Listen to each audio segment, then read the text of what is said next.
Once again, welcome to the War Room. And as you can see, we're pretty much where we left at the end of the last episode, minus the Balkanized Balkans, which I'll get to in a moment. But for this episode, I'm going to show you how you can use the power of Jihad to make your enemies fight each other. Specifically, we're going to declare a Jihad on Naples, and then we're going to use that to make the North Africans, the Mamluks, Tunisians, and the Moroccans fight the Neapolitans, while we focus our entire army in the north against Hungary and Poland, and of course all of their vassals.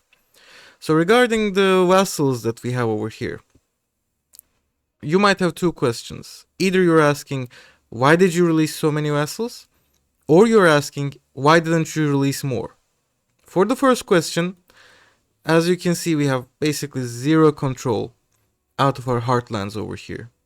And this is the very beginning of the game. You have no maritime presence, you have basically no roads. So essentially your ability to project power and control is it's non-existent outside of this very small area surrounding your capital. And thankfully we have the Sea of Marmara here, and we have bay fortresses in Izmit and Bursa. So this allows us to have a fairly decent amount of control in this region, in our original heartlands. But outside of it, we're basically getting nothing from the outlying provinces. So we're getting, as you can see,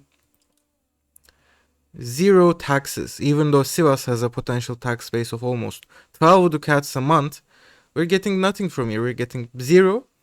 And in fact, I think we're paying to maintain the buildings here, so that's just absurd. We're paying money to own land.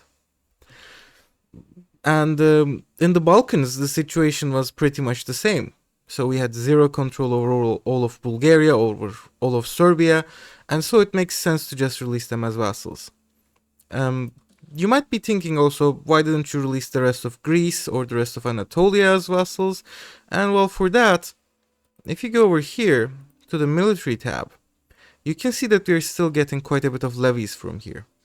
And that's because you won't be getting any money if you have a zero control province, but levies don't work like that. The way that levies work is, if you go to the breakdown here, the lack of control modifier for levies, unlike the tax modifier, is not multiplicative, it's additive. So we get our base levies here, and they get reduced to zero because we have zero control, and then they get increased by 25%, so we're getting 25%, 30%, 40%, 50%.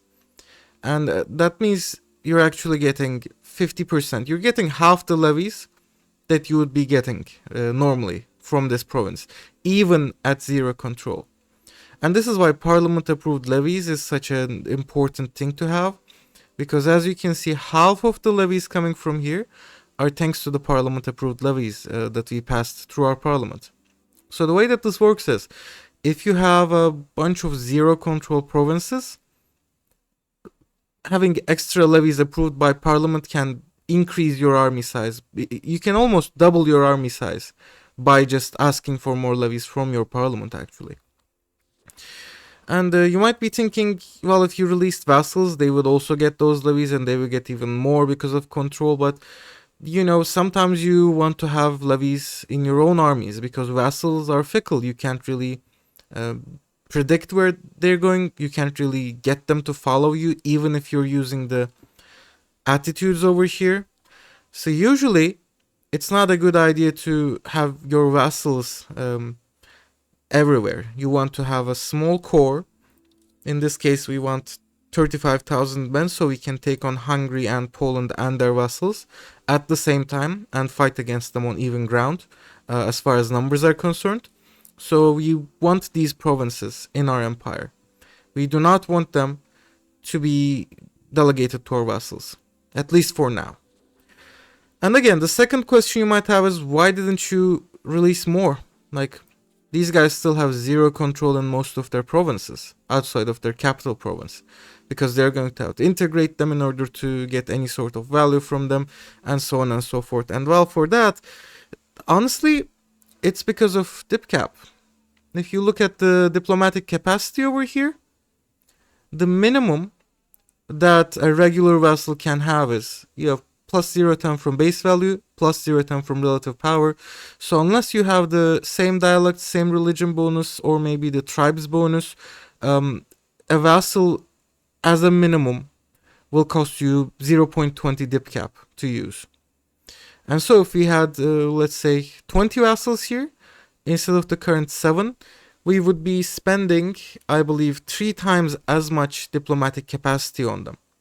So right now, I think for 7 vassals, we would be spending about 1.5.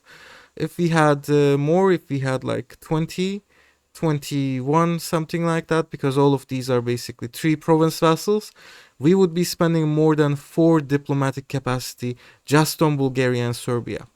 And if you were just looking for a medium-sized Ottoman campaign, like let's take the historical borders, let's get Hungary, and then we'll maybe besiege Vienna, that's like a historical Ottoman campaign, that would be fine. Our diplomatic capacity would be enough to last us through such a campaign. But no, we are looking for something else. We're looking for something bigger.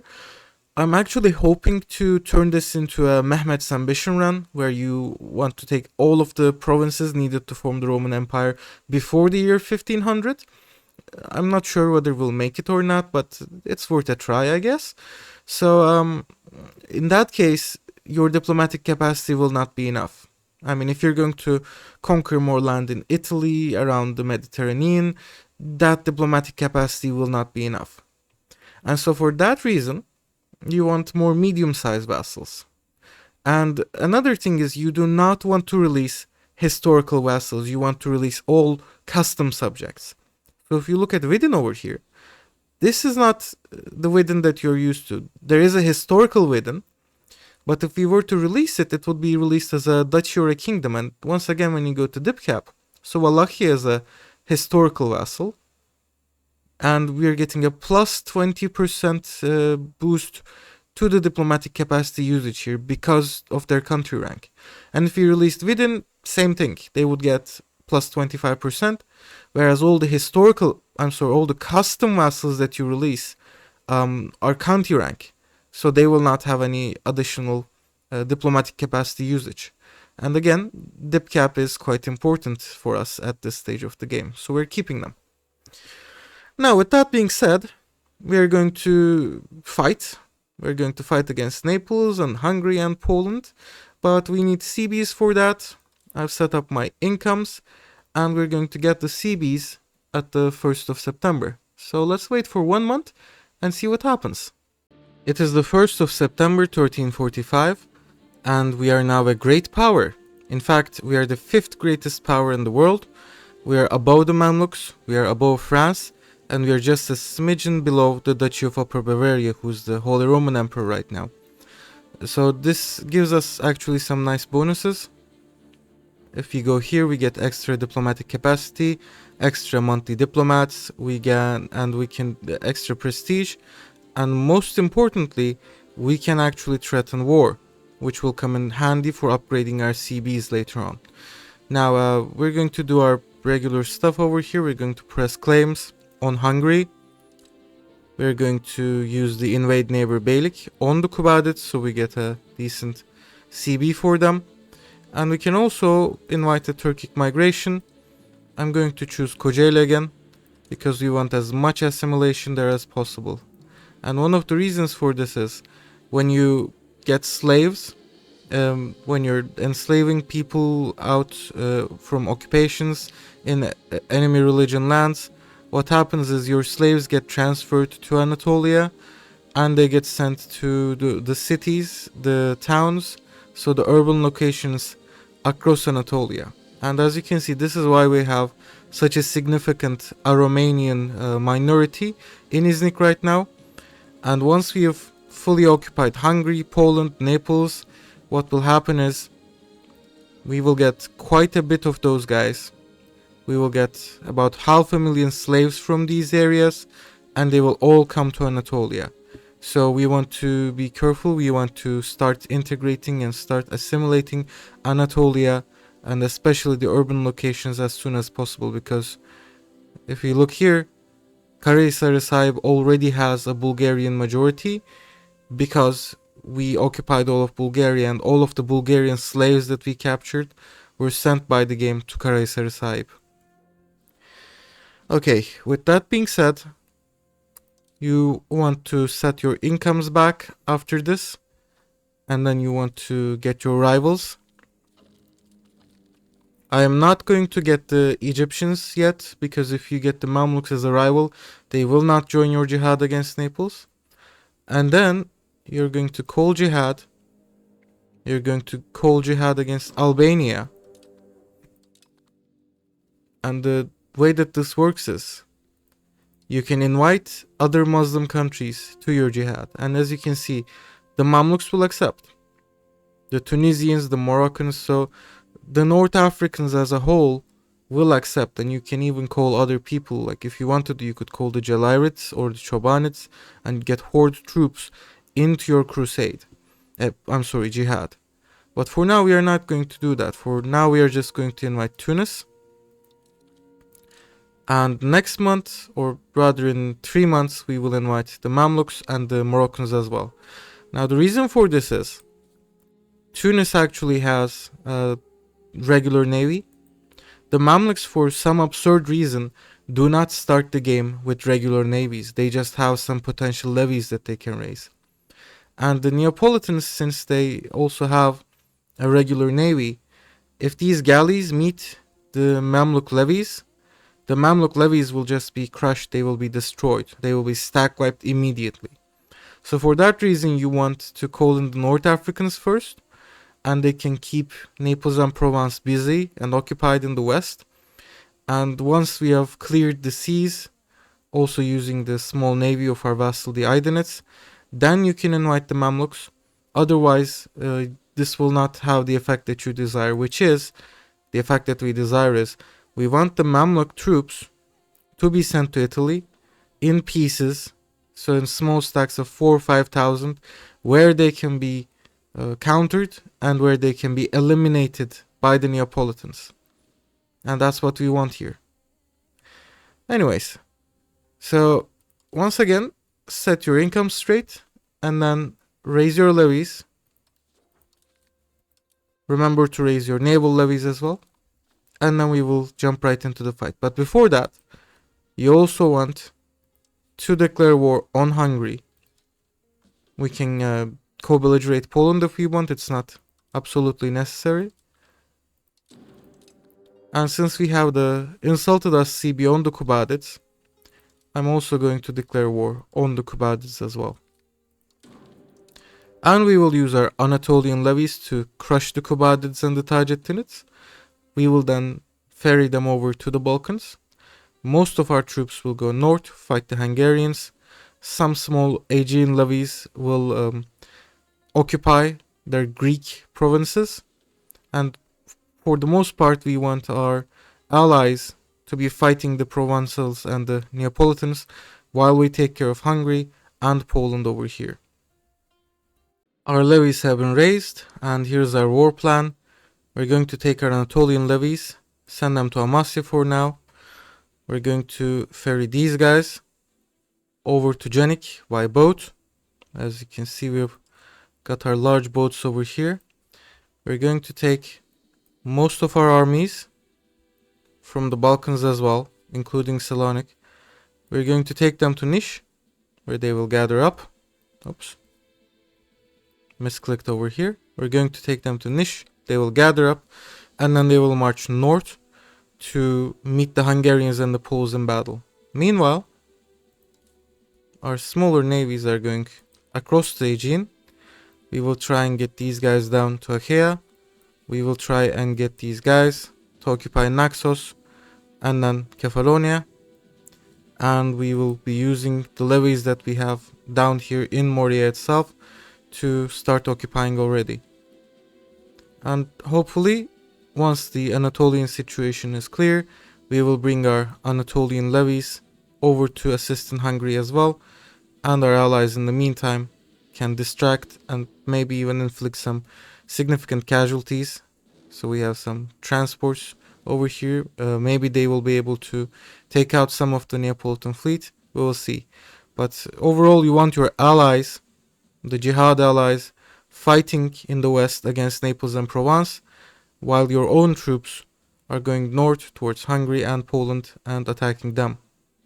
Also, very important thing over here, as you can see, I've started building a small navy.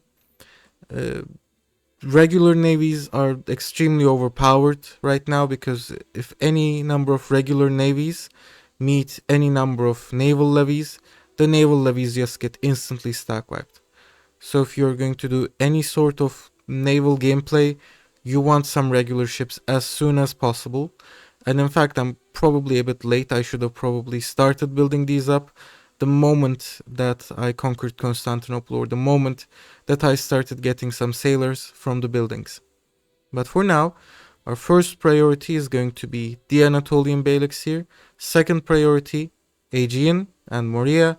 And then finally the third priority will be pushing into Hungary to stack wipe their large armies. And let's see how it goes. After a bunch of small scale skirmishes, our troops are mostly in place. As you can see here, we're defending against the combined Kubadid Tajettinid army in Amasya. Down here, we have managed to defeat a small Achaean force, and we will now be occupying Achaea, while our Aegean levies will occupy Naxos and then Kefalonia. Over here, our large army is on its way to Nish, and once they get there, I'm guessing their first priority will be to take out the Bosnian and Croatian stacks in the Banat over here. And down here, as you can see, the Tunisians are fighting against the Neapolitans in a naval battle, and they seem to be doing pretty well for themselves, even though the Neapolitans have a god level general on their side with 91 military ability. So I'm curious to see whether the Tunisians can win this fight, and if they do, it will probably cripple the Neapolitan navy for the foreseeable future. Also, we have won our first major victory in the Battle of Amasya over here in the east, and this means that we can keep pursuing the enemy forces. As you can see, we're already occupying the eastern parts of the Tajettinid realm, so we're going to leave a small force behind to occupy Amasya as well, and then we're going to take the rest of our armies. They will probably go to Gadagara or Gümüş. Let's leave these tribesmen to Gümüş. Usually they retreat to Gadagara, but we will see in a moment. And as soon as this area is occupied, we can ferry our troops over to the Balkans. So the sooner you get done with this, the better. Down here we are occupying Naxos. We are doing great work in Morea. And the Tunisians are... Oops. I'm hoping the Tunisians will win this, but it looks like, yes, they lost. Unfortunately, they lost. Well, what a shame. In Serbia, our large army has finished gathering up. We have 24,000 men, and we can get up to 30,000 once our allies join in as well. So for now, we're going to go after the Bosnians. I'm presuming they will go for Trebinje, since we hold it directly. And the reason why we're holding some small lands here directly is because if you have a border, you can use this action to press claims. So I'm using this as a future base to press claims on Bosnia, and I'm using this as a future base to press claims on Hungary. And if you look over here, the Tunisians are back. For some reason, they're hanging out around the Neapolitan coast. All good for us. We are occupying. We finished occupying. Oh, okay, that's bad. Okay, the Neapolitans are coming. We need to retreat. Again, if you have naval levies and they meet any sort of regulars, just a single regular galley is enough to stack wipe all of your naval levies. Even if you have 100 fishing ships here, they will all get stack wiped. So you're supposed to be very careful when you're using your naval levies instead of naval regulars in contested waters like the Aegean right now. And I'm hoping that the Aydenids will see the threat and they will march out with their regulars and take care of this Neapolitan navy as well. But for now, let's go back to port. In the east, the Kubadid and Tajeddin's armies have been destroyed, and this means we can piece them out. Once again, we want to humiliate them first, take all of their money and take all of their lands, But for some reason they have... Okay, why do you... There we go. Sometimes it will take a day after their armies have been destroyed for their war exhaustion, the war enthusiasm to catch up. So we're going to full annex them. And we're going to do the same with the Kubadits.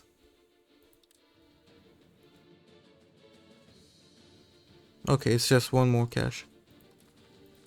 And once you do this, you want to immediately go to raise levies. And you're able to now raise another 3,600 men. Let's gather all of our troops in Samsun. We will also include the newly raised levies over here.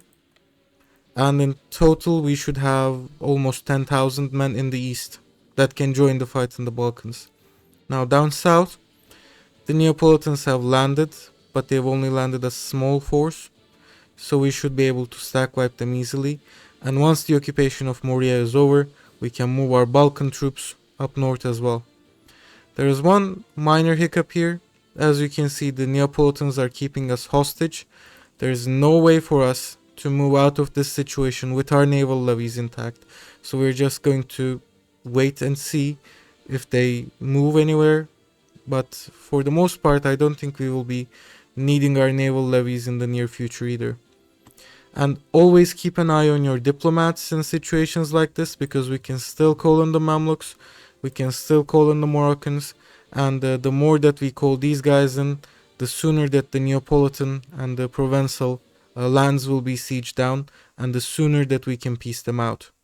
Although maybe we do not want to peace them out, and I will get to that once we're done with Hungary. And once again in the north, our armies are about to meet their first major battle. The Hungarians are going in the opposite direction, so this should be an easy stack wipe, or so I hope. Unfortunately, we attacked earlier than we should have, and it wasn't quite the stack wipe that I expected. But you know, we still inflicted a decent amount of casualties, and now I'm guessing we can go for the Polish vassals over here. There should be a Polish army right about here actually in Waliewa, so what if we went over here, try to you know, separate the vassals from the main Polish army, and let's see if that works. And it did work. We stack wiped the vassals, but we're now in a fairly precarious position with the Hungarians marching on us, and they'll be here in 2 days. We will have low morale. Is there any chance we can escape? No. Okay, looks like we're gonna have to fight this battle out. Oh, the Poles arrived first. Okay, that's even worse. At least we have some reinforcements in the east that we can send. And I'm hoping we can score maybe a tactical victory in this battle. We do outnumber them quite significantly. Okay, the vassals won't help. There we go. So that actually went much better than I expected. We inflicted 9,000 casualties and only lost 1,500 men ourselves. And I'm guessing a decent part of that was because we were defending behind the river. And what's this? Is this like... Yeah, we got woods. Yeah, we got woods. So I think we had like a +2 advantage there. And Orhangazi is a really good general. So that was a major victory actually. And now our reinforcements will arrive from Anatolia. We've got reinforcements coming in up from Moria. They will arrive in Bosnia, I think. Yes, they should arrive in Bosnia. And we're just going to pursue the Hungarians and the Poles north. And I'm hoping we can catch them. Usually they retreat to somewhere like Pech or maybe Buda. And if we can stack wipe them, that takes out the enemy army out of the equation. And you can just carpet siege the enemy lands to your heart's content in that case. Also, while we're fighting for our lives up here, we probably shouldn't forget about developing our country internally. And I'm going to start queuing a royal garden. This is a very nice building. Actually, it gives you some prestige and 0.20 monthly diplomats. So you should build this as soon as you have the funds. And the royal court gives a 10% crown power and 2% efficiency of cabinet boost. So it's also nice to have. But we're going to save up a bit more money for that. I'm hoping we can get it somewhere I don't know, maybe this time next year, hopefully. Okay, from the direction that they're headed in, I presume they're going for Buda. And when they're going for Buda and you catch them in Buda, what happens is the game just miscalculates the zone of control. I mean, the more things change, the more they stay the same, you know. So it's basically how it used to be in EU4, where your armies would get stuck and whatnot. So usually you do not want to meet them in Buda itself. Abraham Telke is good.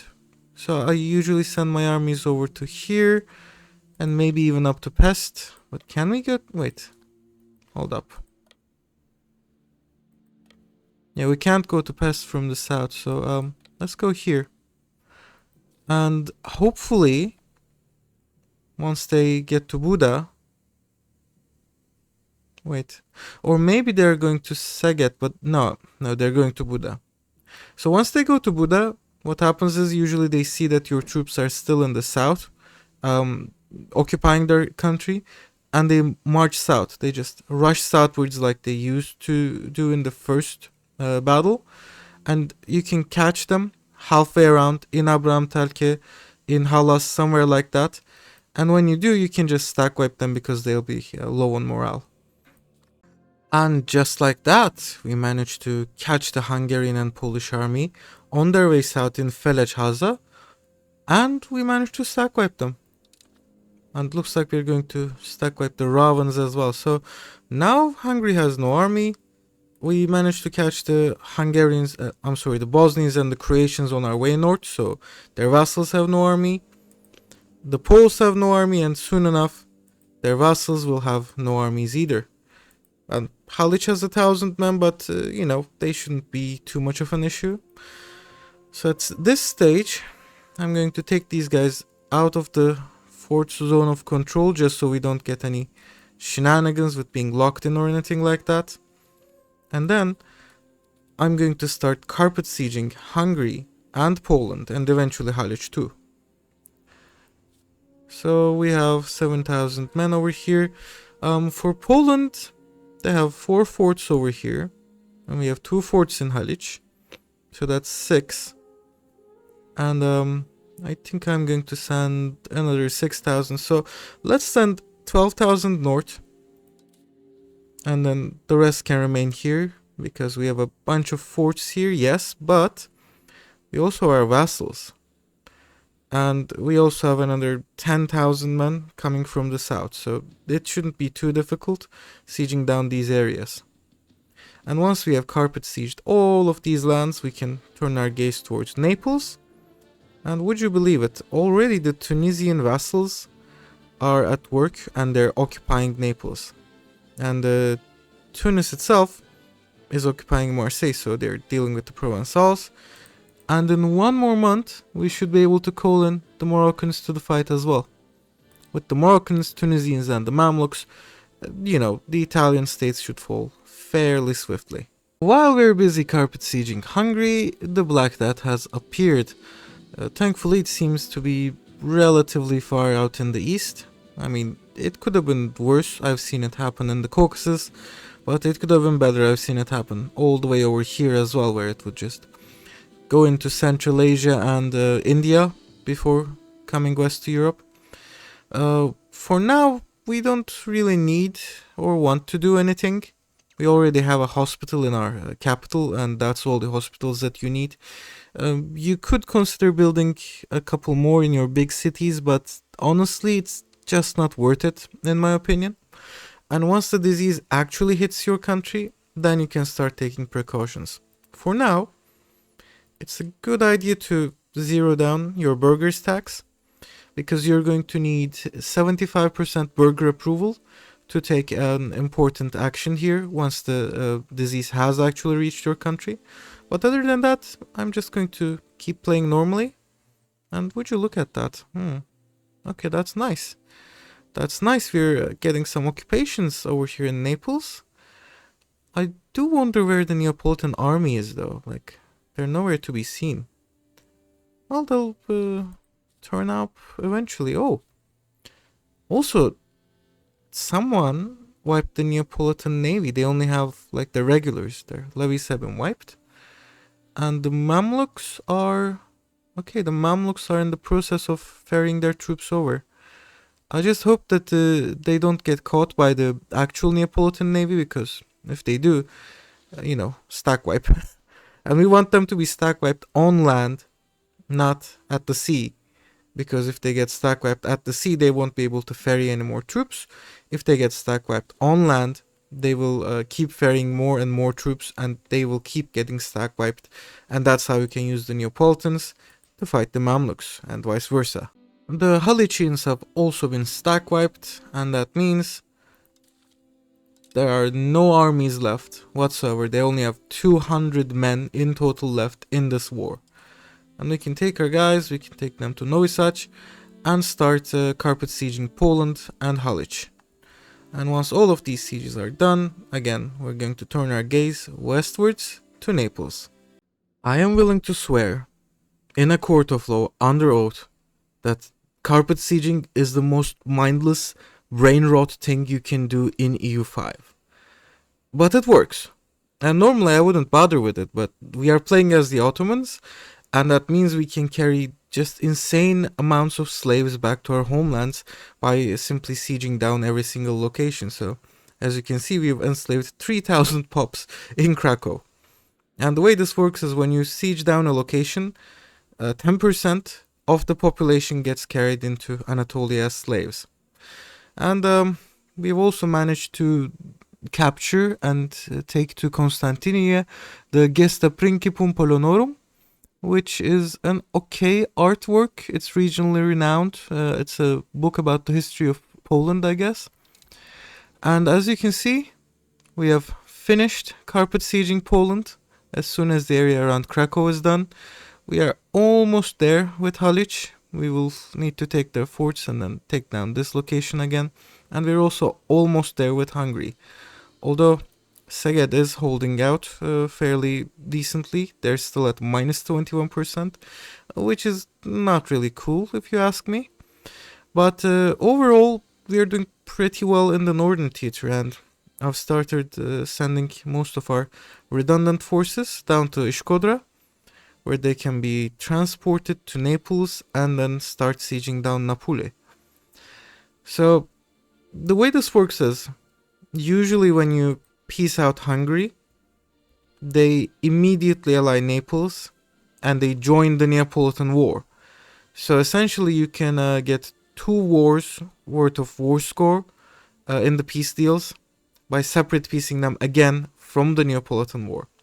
And it doesn't always work, but from experience I think it works like 80-90% of the time, because of the way that the enemies and the rivalries are set up. And, well, if Hungary for some reason decides to rival Naples, it wouldn't work, but usually they don't. Usually they aren't rivaled. So as soon as these sieges are done, we will probably try that. And as soon as our guys are down from Poland and Halic, because obviously Poland and Halic are secondary participants, and we want to occupy all of their lands to get the maximum amount of slaves. And in fact, as soon as we've occupied their lands, we're going to piece them out in exchange for basically war reps. We've also gathered quite a significant number of troops down in Albania, so I've started ferrying them over. I'm guessing we will be hunting some of the smaller Neapolitan stacks around here. So let's take these guys, and I will put my... Where are you? Where are you, Orhan Bey? In Kolosvar. Okay. I'm going to put my ruler in charge of this stack. There we go. And we can hunt down some of the smaller Neapolitan armies here to reduce their numbers down to a bit more manageable size. And we won our first victory against the Neapolitans. So let's leave behind a couple troops to siege, and there's another small stack. Let's see if we can catch these guys. We will send our navies back. And I'm guessing once we have all of these reinforcements in as well, we will be able to match the entire Neapolitan army in pitched battle and win. And we've actually managed to catch and eliminate the remnants of the stack that we fought with here. But their other stack unfortunately went north. And the rest of their army is nowhere to be seen. So our vassals are marching in from the north. But that's not a good thing because they're probably going to starve themselves to death around here. And yeah. Well, it seems that Achaia is nowhere near disloyal enough for us to be able to separate peace them. And the way this works is, if a country has below 50% loyalty, so if they're disloyal, you can separate peace them even though they're a vassal. And if they have above 50, you cannot separate peace them. So ideally we would have separate peace to Achaeans, but I don't think that's going to be possible. And I guess we're just going to have to siege down Naples and hope that our reinforcements come here in time before the larger Neapolitan army comes down south, from wherever they are, essentially. The Neapolitans are here. Luckily, they didn't attack our main army here, but, you know, we're going to have to do some very, very careful maneuvering around them. I'm guessing they're going to Bari and Lecce afterwards. Alright, so I'm guessing we will have to take these two armies together, bring in more reinforcements, and then with everyone on board, we should be able to fight them to a standstill, but again, it's going to take some very careful maneuvering, so let's see how it goes. We've gathered all our forces in Bari, and I'm guessing with the additional 3,000 men coming in, we should be able to defeat the Neapolitans. We are already quite evenly matched right now. I think we might even have a bit of a cavalry advantage, yeah, but it's not going to count for much really. So I'm guessing whoever gets the better defensive bonuses wins in this situation. It is June 47, and we can start ending some of these side wars over here. So I'm going to Poland. I'm going to get them to pay war reps, military access, food access. Let's see what else. Humiliation. I could technically get them to dismantle their forts as well. And yeah, why not? Why not? I'll do that. It's not a lot of antagonism, and the antagonism you get from dismantling forts decays separately from the antagonism you get for subjugating and taking land. So it's not going to be much of a problem. And if you want, you can annul their treaties with Hungary as well. But I'm going to keep attacking Hungary, and ideally I want Poland to join in on the war so I can keep raiding them for slaves. And technically you can also like take some land if you want, in order to make a vassal or something. But, you know, usually I don't think that's going to be worth the trouble. I mean, if you want to expand into Eastern Europe for some reason, maybe, but that's not going to be worth the antagonism in this case. So I'm just going to take their money, humiliation, etc., all that stuff. And honestly, I'm going to do the same with Halic. Come on. So mill access, food access, war reps, humiliation, and yeah, I'll dismantle their forts as well, just for the heck of it, in case we fight them again, so we don't have to siege down their country for years at end again.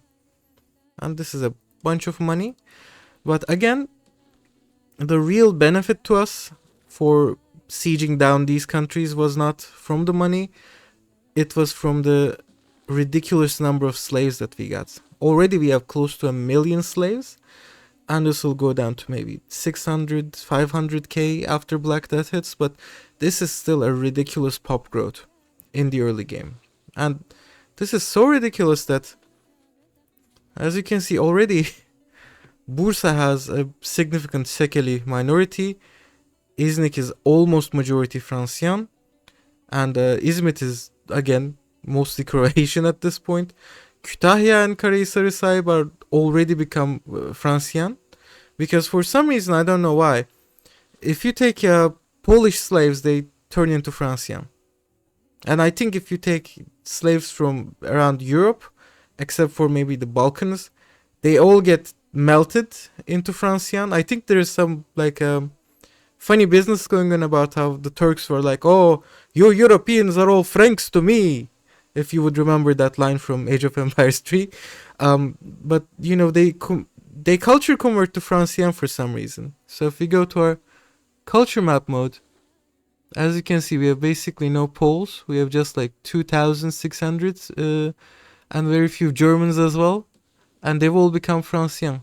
And see, in Sivas too, there's this Francian majority, a plurality, followed closely by Armenian, followed closely by Bulgarian, and we only have 7.46% Turks living in Sivas. This is just insane. The strangeness that you can do in Anatolia using slave raids is just mind-boggling, really. It's the end of June, and we got this excellent event. As you can see, it will give us an additional 10% burger satisfaction, which will come in handy since we need 75% burger satisfaction for the isolate cities action once the Black Death hits. So now we can go ahead and raise our burgers taxes just a bit. Now this won't be for very long, unfortunately, since we're going to reduce them again in preparation for the claims that we're going to get in September. And I think it's time that we actually peace Hungary out. So, you know, we have some more castles going on, sieges going on, but it's getting late and we want a coalition to form by September so we can peace Naples out. So I'm going to peace out Hungary here. And usually you want to take their best RGOs. Unfortunately, these are all located in the north. So I'm taking this, but leaving aside the castle since it costs extra because we haven't occupied it yet. And you want these and you want this.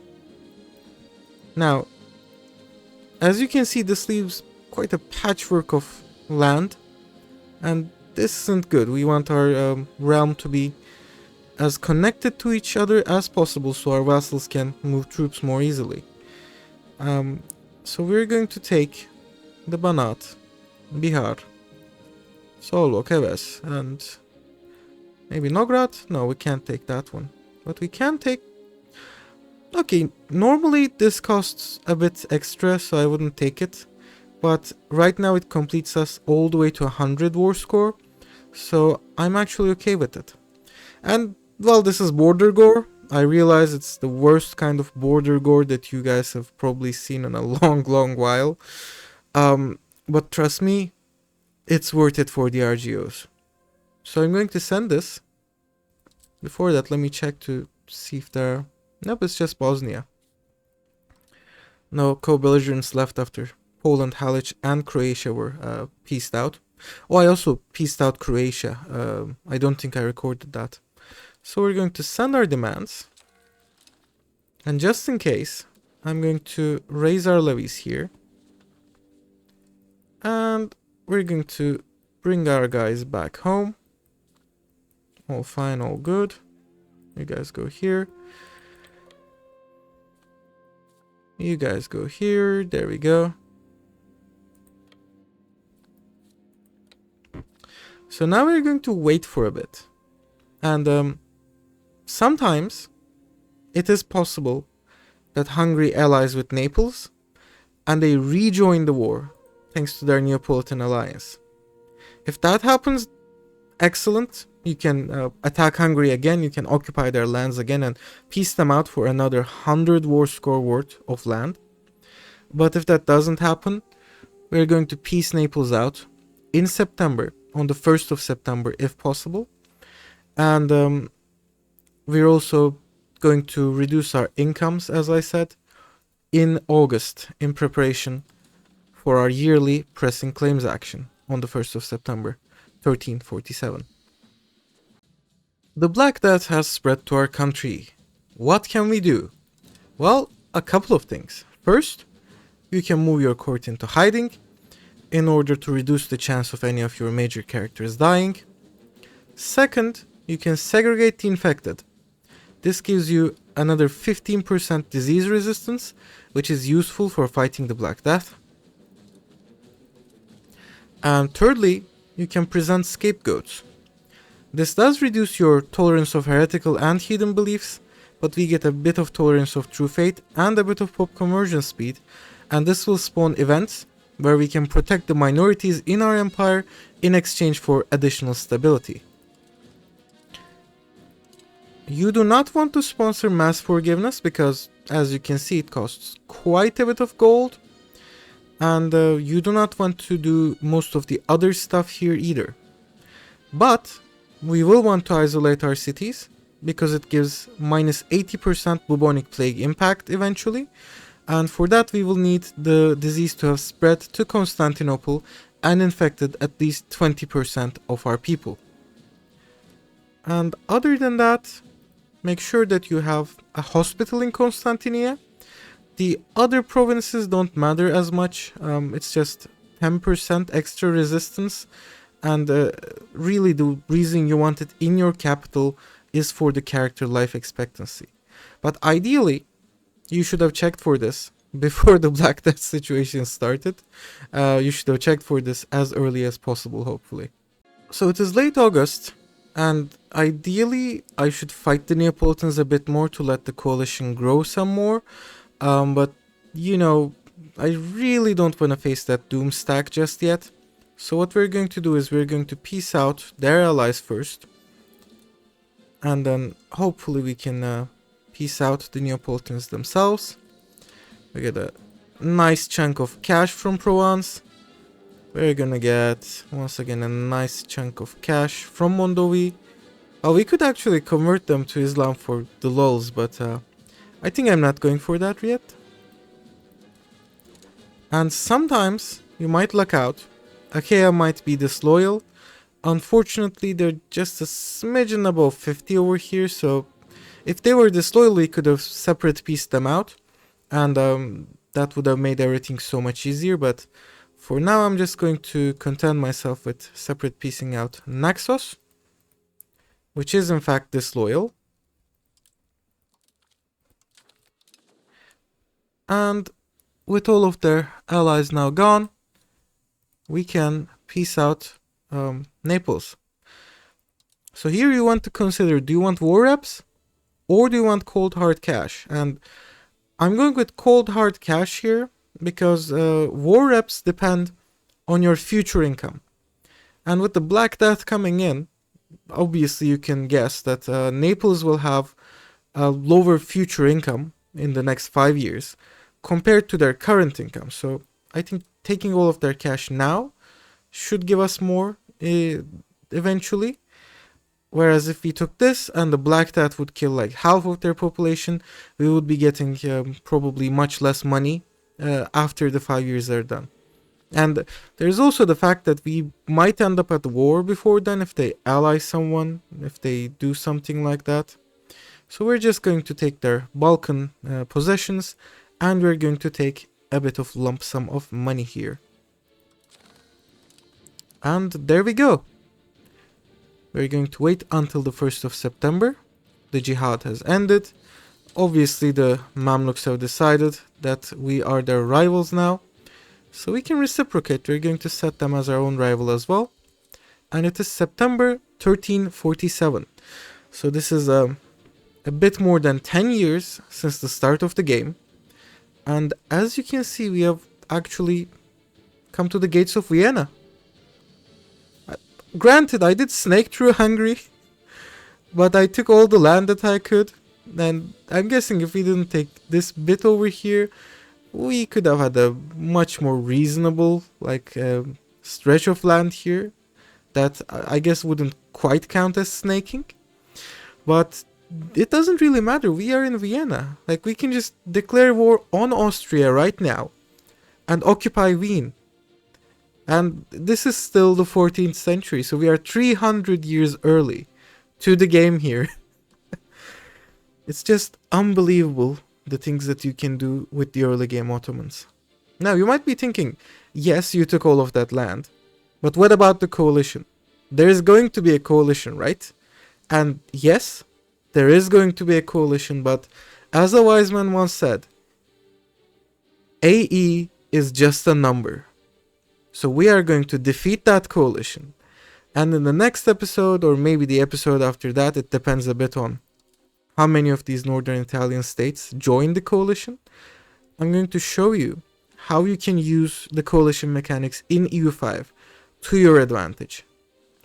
But for now, thanks for watching, and I will see you again in the war room.